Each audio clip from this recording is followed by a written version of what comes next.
What's going on, everybody? It's Davey from the 80s, and you are now entering the Cinema Chop Shop, so park your ass right there. And while you're there, don't forget to hit the like, the share, the subscribe button. Also, if you check the link below, you'll see a Patreon account. If you click it, you can become a member. All you got to do is try to recommend movies and music and trailers for the reactions. So click the damn link. Now, with that being said, I'm here today to review Killers of the Flower Moon. This is a Martin Scorsese movie. It is starring Leonardo DiCaprio. Martin Scorsese actually is in the movie. Lily Gladstone, Jesse Plemons, Robert De Niro, Brandon Fraser, and the list goes on. A lot of these actors have small, minute roles in the movie, but at the same time, it's a Scorsese film, so you know that these actors are going to say hell yeah when he comes knocking. This movie is following the Native American tribe. I believe this called the Osage tribe. I believe that they were somewhere in the OKC area, if I believe so. Let's go ahead and get into it. Leonardo DiCaprio came back from the war, and he's just kind of hanging out with his uncle. He ends up falling for this woman, and his uncle kind of starts getting in his ear and telling him, like, hey, you know what? Like that lady is a part of the tribe the tribe owns the oil in the area. So, you about to marry into some oil. You just gotta make sure that the money goes the right way. So this movie just kind of follows the plots and the schemes of not only him, but also the other people in the area plotting against these Native Americans. Now, as you're watching the movie, you can see the historical context because you have the Klansmen walking around in certain scenes. You have certain historical events like the Tulsa race riots that happen in the background. You have the discovery of insulin. Like you have so many historical events that happen in this movie, and it's kind of eye popping and is eye catching as you're watching it. Tulsa being the backdrop, being kind of like a backdrop to this movie, was really eye opening to the fact that there's so many hidden massacres that happen throughout the United States history, and these things are just glossed over and they're buried and forgotten.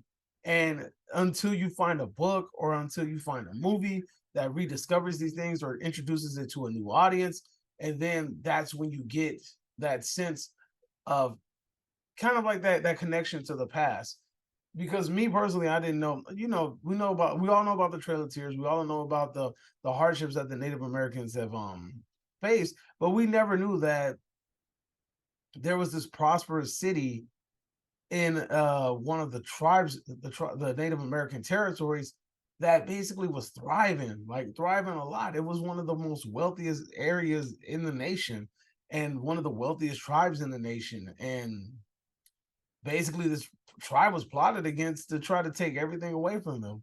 And you see it throughout this movie. You see the manipulation of the townspeople and the local government and the people that are there and how they're basically taking the kindness of the tribes, they're taking advantage of them. And watching this movie, I want to be honest with you, you have to enjoy historical context movies.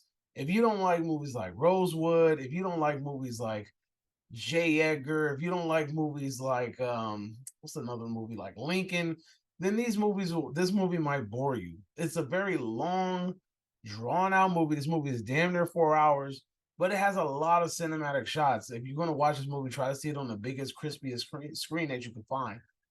Scorsese does an amazing job at filming the movie. The score is amazing. Obviously, the acting is top notch. But I will say that when they keep throwing out this idea that this is Leonardo DiCaprio's best performance, I still have to disagree. I feel like his performance in the Django definitely tops this. He did a great job, but it was nothing in this movie to me that screamed, yo, you need to give this man like a huge award. Hell, even his role in The Departed. He had The Departed and also The Revenant. Freaking amazing roles. I don't think it was anything special to warrant like an Oscar nomination or anything like that. But overall, the movie itself deserves some sort of nomination just for being a great film. It's just a great piece of cinema. You have a lot of cinematic moments, you have a lot of cinematic shots, you have a lot of metaphoric shots, and it works.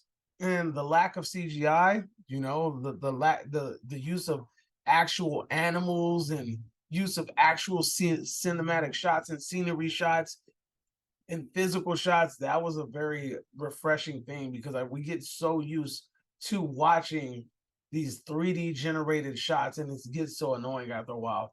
The one thing I will take away from this movie is that I was hoping that it would have some really, really good dialogue. I felt like this movie should have had some really good dialogue where it was just going to be this powerful conversation between two characters. We had some scenes where you felt like you were probably going to get there, but then it just didn't do it. They just didn't go that far.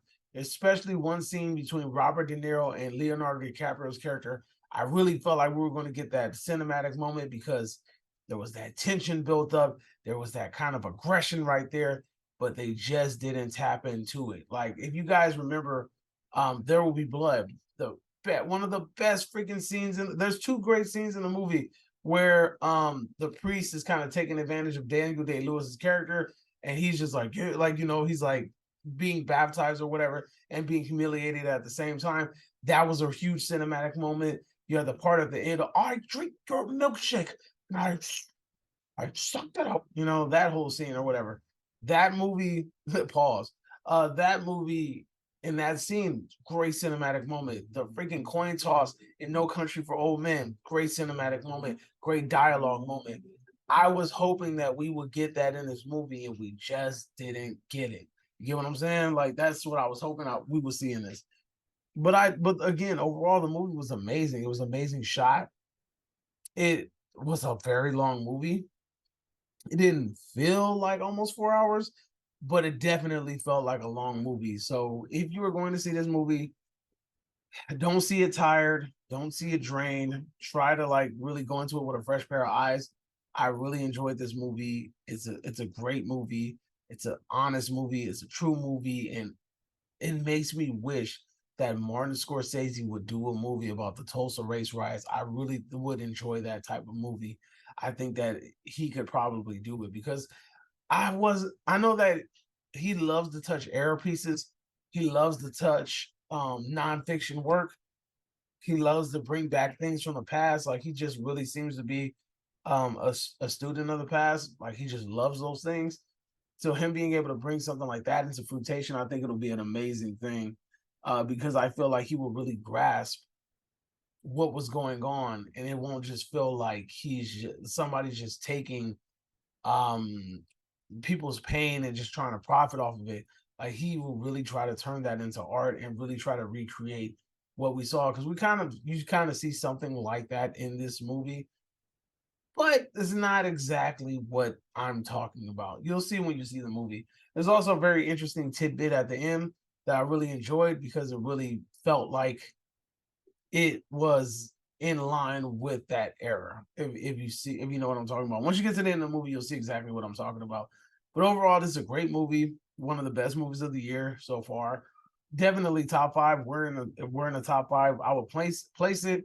I don't know. I would have to really sit back and think about it because I have seen quite a few movies this year.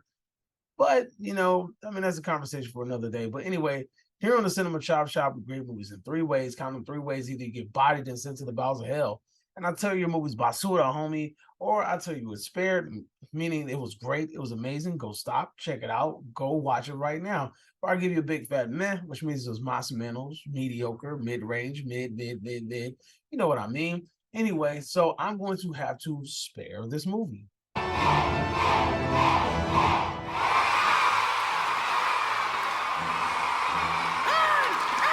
ain't earned the death. He ain't earned the death at my hands. God's only man, spared by the butcher.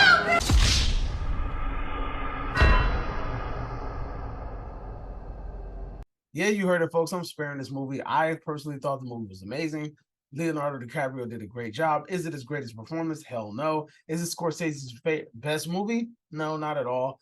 But I did enjoy it. It's a true story. It's a heartfelt story. It's something that needed to be told. History always has this thing where our deepest, darkest secrets are always buried. And this is definitely something that should have been unearthed a long time ago. But anyway, that's my review. Let me know if you agree or disagree, whatever the case may be. Drop it in the comment section down below. And you are now exiting the Cinema Chop Shop. Hope you guys have a magnificent day. Adios, homies.